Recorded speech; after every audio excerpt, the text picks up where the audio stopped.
à gauche, au lendemain de cette drôle de primaire populaire. Quel visage, selon vous, offre la gauche ? Le phénomène principal, me semble-t-il, c'est quand même l'affaissement, pour le moins, du Parti socialiste, et plus généralement la disparition de la référence socialiste, si on veut garder au mot socialisme un sens, de la référence socialiste, qui est une partie du paysage politique, social, moral, spirituel presque de l'Europe depuis le début du 19e siècle.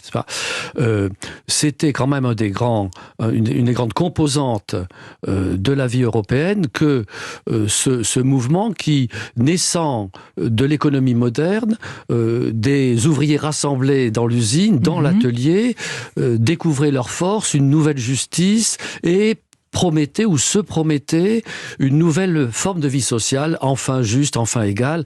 Et cela a tout de même porté, parfois pour le meilleur, parfois pour le pire sous la forme communiste, mais cela a porté des générations d'ouvriers, d'intellectuels et aussi de citoyens. Et nous y sommes, c'est aujourd'hui l'achèvement, en tout cas l'effacement d'une de ces grandes familles spirituelles en France. Oui, je crois que c'est simplement la perplexité, pathétique dans laquelle se trouve le mouvement socialiste est liée simplement au fait que le sol lui manque sous les pieds parce que les ressorts de la vie sociale qui nourrissaient la perspective socialiste ne sont plus là. Et donc, ce qu'on appelle encore la gauche se retrouve sous deux formes aujourd'hui, me semble-t-il.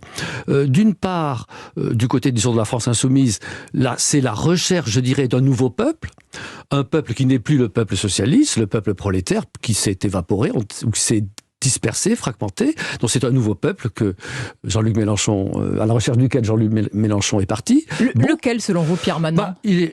On le sait bien, il cherche du côté des populations opprimées, racisées, colonisées, décolonisées. Et voilà.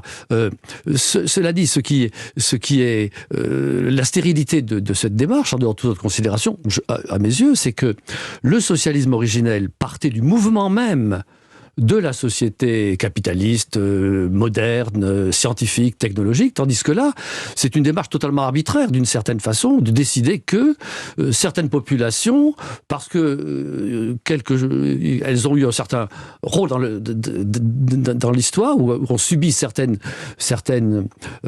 oppressions dans leur histoire, pourraient être la base d'un nouveau peuple. Et pourrait remplacer le peuple auquel la gauche, une partie de la gauche, a parlé pendant des années. Oui, et au nom duquel elle parlait. Et puis il y a l'autre mouvement qui, lui, n'a pas de perspective électorale très considérable, mais qui a une influence sociale considérable, et de plus en plus considérable.